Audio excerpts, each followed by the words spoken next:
versículo 6, Efesios 2, 6. Y juntamente con Él nos resucitó y asimismo nos hizo sentar en los lugares celestiales con Cristo Jesús. ¿Para qué? Versículo 7, para mostrar en los siglos venideros, fíjese lo que dice ahí, las abundantes riquezas de su gracia. ¿Por qué? ¿Qué es lo que el mundo veía en los siglos pasados acerca de su pueblo? ¿Qué es lo que el pueblo de Dios hizo en los siglos anteriores? Ha sido vergüenza para Dios. ¿Qué es lo que ha hecho? Tanto Judá como Israel, ¿qué es lo que han hecho? Han vivido contrario a la palabra. Han vivido opuesto a la palabra. En Judá, después de que Israel fue llevado cautivo, ¿cómo ellos vivían? Aparentemente adoraban a Dios. Pero ¿qué dice? Fingidamente. Porque realmente sus sacrificios eran realmente falsos. Por un lado traían los sacrificios, ofrecían los sacrificios, pero realmente vivían idolatrando o siendo corruptos o corrompidos. Por eso le llegó en tiempo del profeta Jeremías el juicio también a Judá. Por eso ellos fueron también llevados cautivos. Si es que Judá no desapareció del todo, ¿por qué fue? Por el pacto y la promesa que Dios había hecho con el rey David. No es por la fidelidad de los judíos hacia la palabra. No vaya a pensar que los judíos eran fieles a la palabra. Ellos eran corrompidos también. Totalmente corrompidos. ¿Qué decía Jesús? Bien profetizó de vosotros Isaías cuando dijo, este pueblo de labio me honra, pero su corazón está lejos de mí. Así dijo Isaías. Y Jesús le vuelve a repetir a los judíos de su tiempo. Así está hablando. Bueno. Para mostrar en los siglos venideros, ya, eso significa en nuestro tiempo, las abundantes riquezas de su gracia. ¿Qué significa esto? Riquezas de su gracia. Siendo un pueblo corrompido, rebelde, sin esperanza, a través de ese amor tan grande que Dios tuvo a nosotros, Dios iba a mostrar nuestra vida y su gloria. Miren, yo amé a este pueblo y miren cómo está viviendo ahora. En el caso de Oseas, la vergüenza de Oseas era su esposa, ¿sí o no? Oseas, ¿dónde está tu esposa? Todo el mundo sabía dónde estaba su esposa o no. ¿Qué andaba haciendo su esposa? ¿Nos dará gusto hablar de esas cosas o no? Ay, mi esposa. Andaba a buscarle. Se iba y le buscaba y ella, no me voy a ir, no me voy a ir contigo, no quiero. Desastre a su esposa. Una vergüenza para Oseas. Pero ¿qué ocurrió? Que en ese momento cuando Oseas estaba en la peor situación, en el peor momento de su estado, Oseas se va y le rescata y toda la gente ve eso. Le saca ahí de la esclavitud, paga el precio y se va y se casa otra vez con ella. Le presenta otra vez como su esposa. ¿Y cuál sería la gloria o la gracia para Oseas? Que todas las personas vean el cambio que ha habido en su esposa. Esa sería la cosa sorprendente, ¿no? ¿Cómo cambió Gomer? ¿Cómo Gomer cambió? Realmente, ¿qué es lo que hizo que Gomer haya cambiado tanto? ¿Qué es lo que hizo que Gomer se haya dado un vuelco tan grande? ¿Qué fue? El amor de su esposo hacia ella. Entonces ese amor va a ser algo notorio, ¿no? Para el mundo. ¿Cómo ama Dios a esa mujer, o sea, a su esposa? De la misma manera, Dios iba a demostrar cómo amaba a su pueblo. Cómo Dios tenía amor hacia su pueblo. Y eso iba a atraer a las naciones enteras. ¿Entienden? Eso iba también, no solamente traer a su pueblo, sino también todas las naciones. Este es un Dios verdadero, este es el Dios real. Por eso dice la Biblia que muchos vendrían a Dios. Muchos se acercarían otra vez a su pueblo. Así está escrito. Isaías 56, quiero leer. Isaías 56, fíjense lo que dice acá. 56, 6. Y a los hijos de los extranjeros que sigan al Señor para servirle y que amen el nombre del Señor para ser sus siervos, a todos los que guarden el día de reposo para no profanarlo y abracen mi pacto, yo los llevaré a mi santo monte y los recrearé en mi casa de oración. Sus holocaustos y sus sacrificios serán aceptos sobre mi altar, porque mi casa será llamada casa de oración para todos los pueblos. Dice el Señor, el que reúne a los dispersos de Israel, aún juntaré sobre él a sus congregados. Esto está hablando una promesa para los hijos de los extranjeros, para los extranjeros. para que no tengan nada que ver con Israel, pero que quieran también abrazar el pacto y que vean, ¿qué cosa?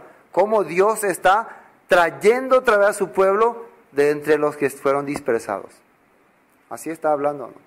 ¿Quién está hablando? Dice, el que está recogiendo a su pueblo de entre los dispersos de Israel.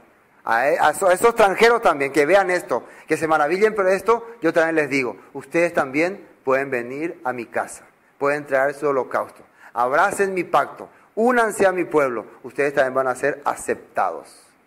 O sea que era una gran bendición lo que Dios hizo al enviar también a su pueblo entre las naciones. Porque ahora al rescatarles, detrás de ese su pueblo, está viniendo multitudes de naciones para ser bendecidas.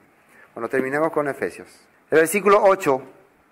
Porque por gracia sois salvos por medio de la fe, y esto no de vosotros, pues es don de Dios. ¿Y esto qué significa? Por gracia sois salvos, ya sabemos, no teníamos nosotros nada, no teníamos ninguna obra, pero ahí sale otra vez, por medio de la fe.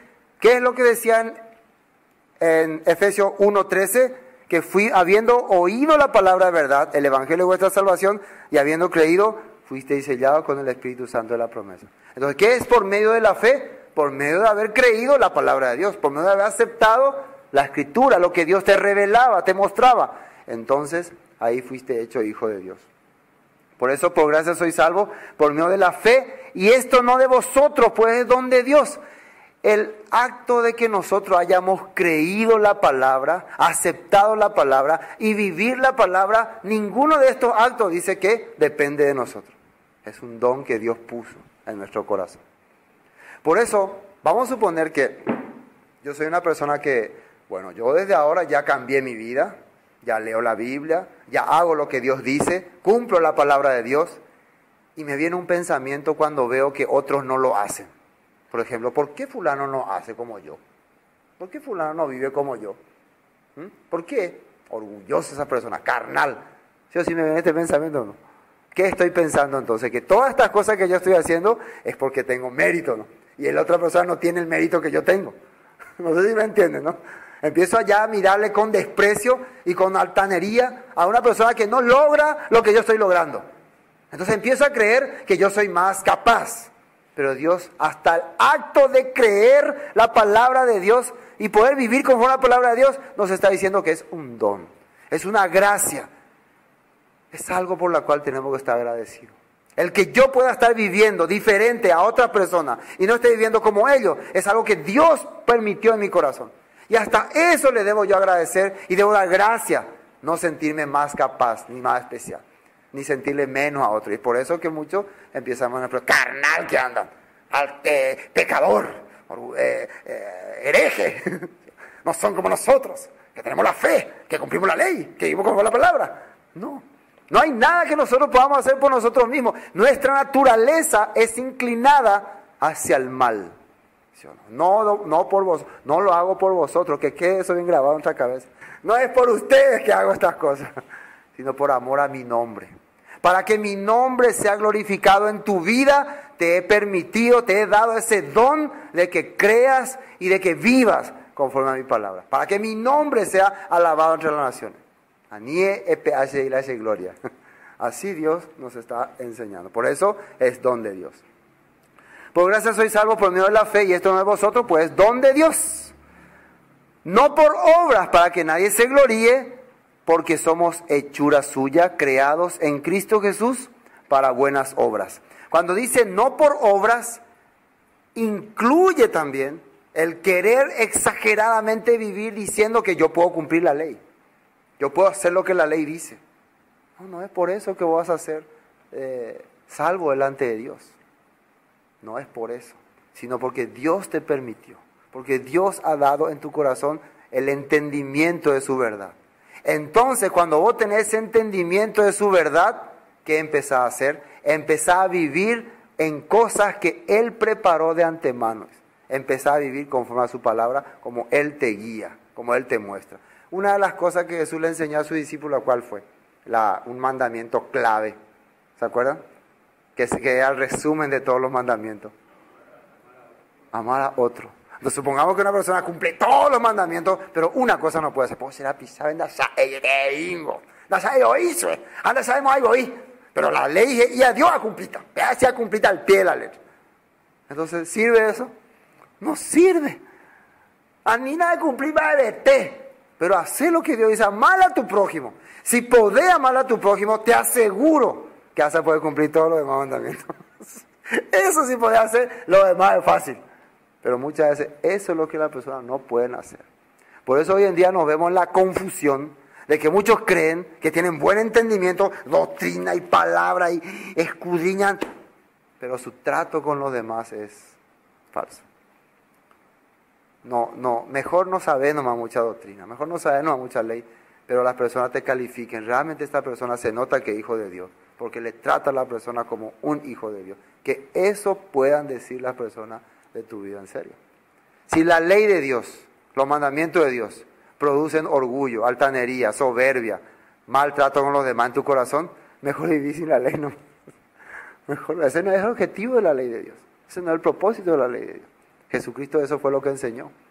¿En qué conocerán que son mis discípulos? En que os amáis uno a los otros. En esto consiste la ley y los profetas. En esto consiste. ¿Se acuerdan que Jesús le explicó que David cuando tenía hambre llegó al templo, al lugar sagrado, a la ciudad sagrada, y no había comida, solamente panes de la proposición, no permitidos por la ley que coma cualquier persona común, solo sacerdote? ¿Y el sacerdote qué hizo? ¿Cumplió la ley? No, les dio de comer. ¿Por qué? ¿Qué es lo que el sacerdote valoró más que la ley? La vida. La vida de la persona. No puede ser que Dios me dé una ley para permitir que mi prójimo muera de hambre. No puede ser. Prefiero entonces morir yo entonces si voy a permitir eso. Entonces ahí Dios vio, esta persona entendió mi ley, entendió mi corazón. Jesucristo que le dijo, no entendéis, misericordia quiero y no sacrificio. No juzguéis de acuerdo a las apariencias. Así le dijo eso. Los fariseos no tenían interés por las almas, por las personas. Solo querían que se haga aparentemente la ley de Dios. No era la ley de Dios lo que ellos cumplían, era su capricho, su altanería y su soberbia. Eso es lo que no tiene que tener una persona que es hechura de Dios. Somos hechura suya, que significa preparados por Él. Y Él preparó en nuestros corazones las obras para que las cumpliésemos, para que andésemos por ellas, dice Ezequiel. Amén. Bueno, versículo 10, porque somos hechura suya, creados en Cristo Jesús, para buenas obras, las cuales Dios preparó de antemano para que anduviésemos en ella. Bueno, hoy vamos a compartir hasta versículo 10.